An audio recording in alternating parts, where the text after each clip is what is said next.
now let's do the comprehension side of things today. Let's see, is there anyone on here live with us? So who can remember what we did last week with understanding text? Understanding what are the things you need to do to understand the text? Anyone remembers what we can do? Anyone can tell me?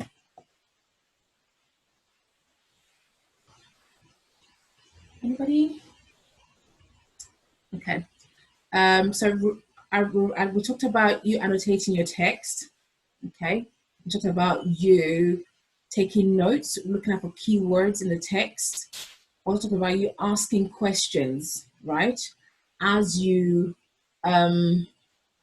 read the question, excuse me, it's about you asking yourself questions as you read the text actively. Yeah. So now let's now start with what do we need to do? What do we need to do to understand the questions? Okay, just trying to get what's in here. Okay, now your skills, okay, that are being assessed through a range of questions. Okay, when you to understand the questions you're being asked, okay, there are lots of skills that have been assessed. Okay, and these skills are being assessed through a range of questions. So when you're reading a question, okay, read each question carefully. This will allow you to work out what type of question is being asked, okay? A question could be based on your ability to recognize and select information. So for example, where does Joe work, okay? It could be about, the question could be about testing your ability to find, deduce, infer information. So they can say to you, for example, how old do you think Joe is? So they might not have told you, but they would have given you different information in the text, and they expected you to use that information given to try and figure out how old is Joe, okay? It could also be a question about you expressing your personal opinion, or the answer to compare text. So they can tell you, oh, in first paragraph, what was the mood in the first paragraph compared to the mood in the second paragraph, for example. Okay. Now, many of the questions that ask you to reorganize and select information are quite straightforward. So the ones I would ask you, where does Joe work, for example, they're quite straightforward to answer. As long as you can find the relevant section in the text, okay, because you have read the text and you understand the text, yeah? As long as I find the relevant information, you're able to answer those questions. So always first make sure that you understand what the question is asking you to do. Identify the section of the text that is relevant to the question they're asking you, and then read the details closely to find the important points, and then use the keywords from the text to write your answer. So remember those keywords that were highlighted, so the name, the age, the place, those keywords, if you've highlighted them, it will help you to answer those questions properly.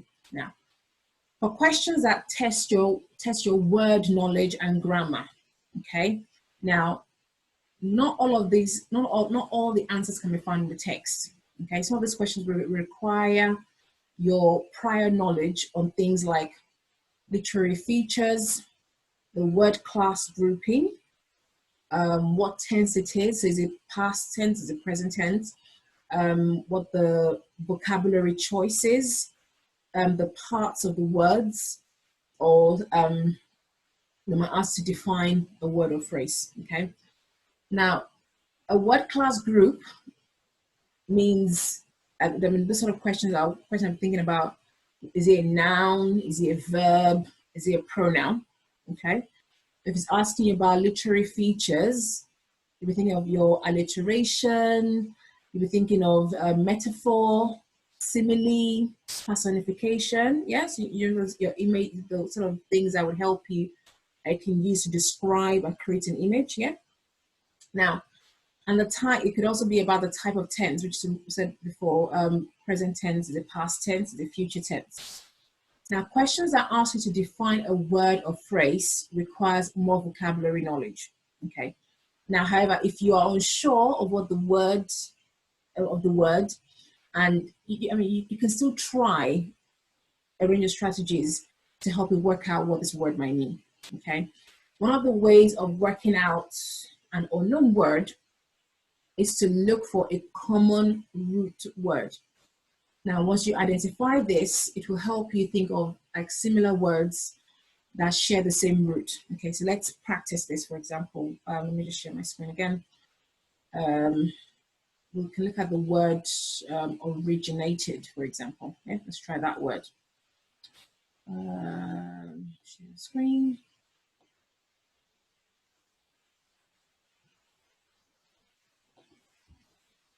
So let's go here. We've got originated.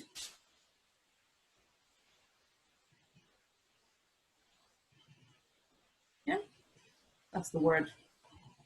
Now, when you say originated, I'm thinking of original. I'm thinking of originally.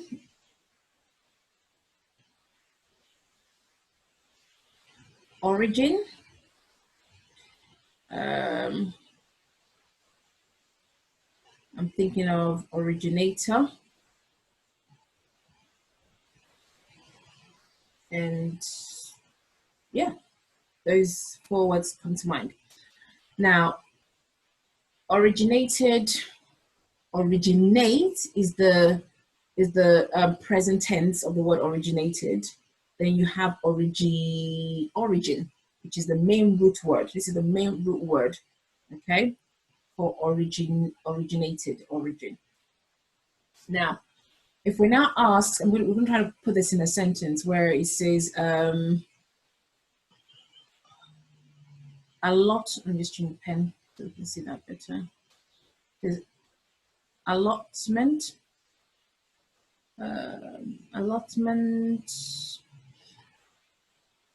allotments originated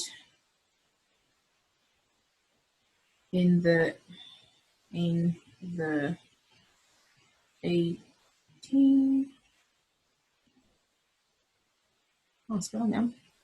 Gone blank. My brain's gone blank. 18th century. All right. Allotments originated in the 18th century. Now, if you didn't know what the word originated means, you think of the root word origin, right? Now,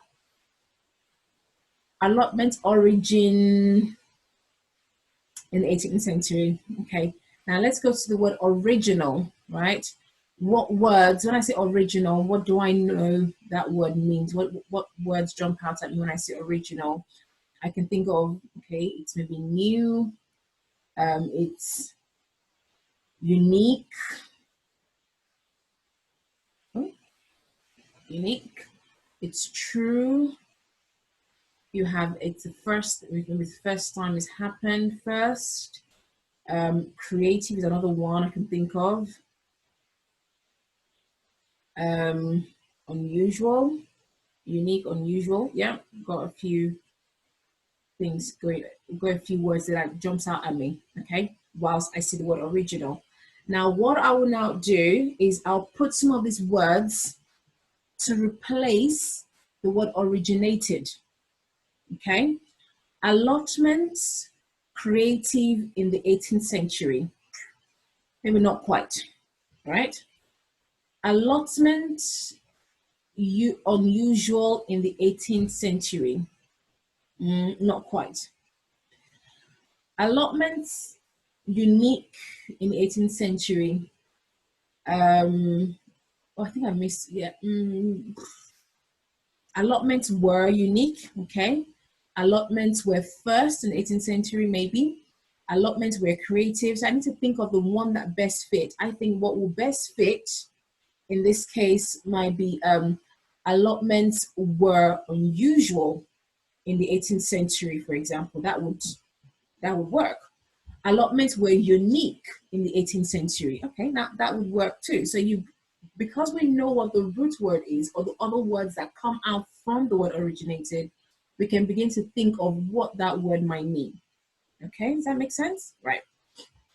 So that's the that's that for that. Okay, that's how you use what you already know, using the root words to help you figure out the meaning of a word, right?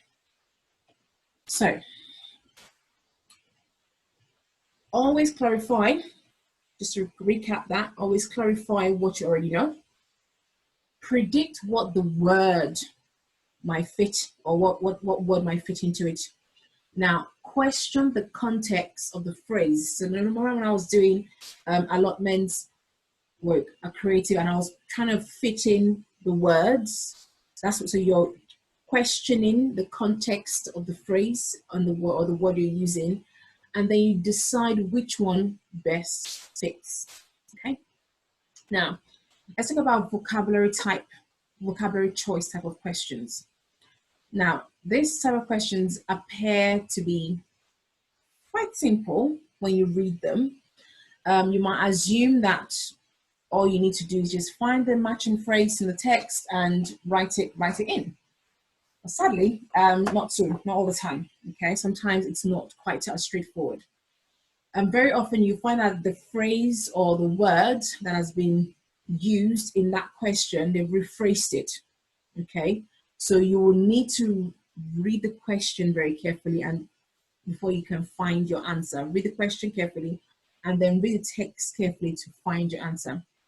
You may need your knowledge of synonyms and word meanings. Okay, so the word meanings are how we're trying to find the meaning of a word, okay, to find the answer. So again, let's think of a sentence. Okay, I'm trying to think of an example here. So when it says, let's use the word, that same sentence, allotment, where it says, what phrase is used to show the locality of allotment? Or if it says, what word is used to show climate change? Well, they haven't said to you anything about climate change in the text, maybe, but you now need to use your knowledge of what climate change might be, right? And then so you think, oh, when I think of climate change in that question, okay, that's maybe I'm thinking of ozone layer, I'm thinking of the greenhouse gases, I'm thinking of recycling maybe, or I'm thinking of less air and road travel, I'm thinking of carbon dioxide or planes flying. Those are the things that will come into my mind, or the ice melting and all of those things. Those sort of things begin to come to my mind when I've got that sort of question. So when I go back into the text, although there's nowhere in the text that mentions climate change, because I know what climate change is about, I can then use that, okay, find a synonym or something, that another phrase or word that kind of summarizes climate change, or what I know about climate change, okay? And then once I can do that, I can then, that's where it is. I can use that to answer my question. Now, inference. Inference is another one. Now, this is a bit of a biggie, okay? Just give me a second. Inference is a bit of a biggie in terms of there's quite a few questions in that sort of questions that will require you to draw on your knowledge of the context of the text, but also it would also require your general knowledge of things you know normally. Okay, there's this one we always say as teachers, read between the lines. Okay, read between the lines. You draw on your knowledge, okay, your general knowledge of things, the knowledge from the text, the knowledge of the meaning of the word.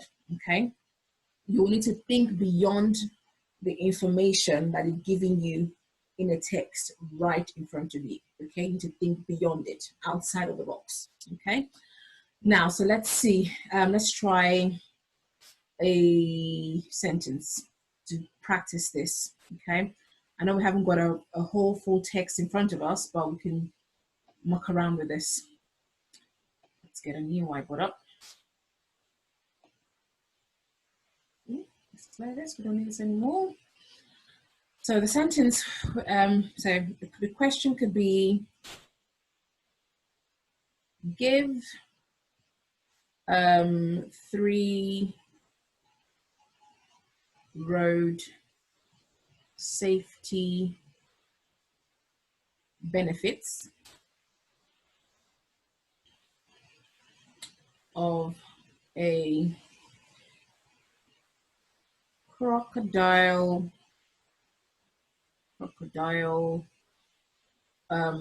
walking system. Right. So that's the question, right? Again, remember what we said, what is the key informations? What are the key informations in this question? Straight away, I can see here, road safety benefits, okay, and crocodile walking system. Now, I'm thinking, what is road safety benefits? I'll be thinking, okay, children, how to be safe on the road. Okay, what do I know about road safety? Okay, what do I know about crocodile walking system? What does that mean? Okay, so straight away I'm thinking of how perhaps says the benefits of crocodile walking system. It could be promoting exercise or healthy lifestyle. Could it be that? Because I'm walking, aren't I? Okay. Walking also creates less pollution, because again, it's about the walking here. Good way to make friends. Could it be that? Children supervised by adults, because the crocodile is when you're holding hands and joining hands someone else, isn't it? Yeah. And walking means, when you're walking that way, it means fewer cars on the road. Okay. Road safety benefits, cars on the road. So you have to pick all the other knowledge you know about road safety, what's in the text about crocodile walking system, and put all of that together to respond to the question. Okay, so that's pretty much it when it comes to questions and answering questions in a comprehension skills, in comprehension text in general. These are the things you want to be looking out for. So you'll have your inference questions, you have the vocabulary word choice questions, and this sort of questions can come up in multiple choice, true or false questions, or whether you have to give an example or give your own opinion. Now, those sort of opinion questions are generally the inference questions, and they usually probably carry about 2 marks, 3 marks. Yeah, so you're thinking about other things you know, what's in the text, and use all of that to write and give a good response. Right, next week I'll teach you how to respond properly to questions. Okay, and yeah, that is it for today. So we'll look at how to respond properly to questions. So now we've learned how to understand our text. Now we've learned how to read the question, understand what the question is asking us. What are the different things, okay, that the question could be asking us about? It could be about the word choice, the vocabulary. It could be about about our inference skills. It could be about us comparing texts together. It could be about the word group, the word class grouping. Those are the things that the questions could be about. It just be a straight question about who is this, what is that, look in the text, boom, put your answer down. These are the straightforward questions. So now that we know these things, we can then next week learn how to write, okay? Write the answers correctly, okay? And when they're asking for more than one question, more than 1 mark question, how to respond to those sort of questions as well properly, okay? It's been lovely having you with me this afternoon. Thank you for joining me. If you found this useful, please kindly do share with your friends and your family.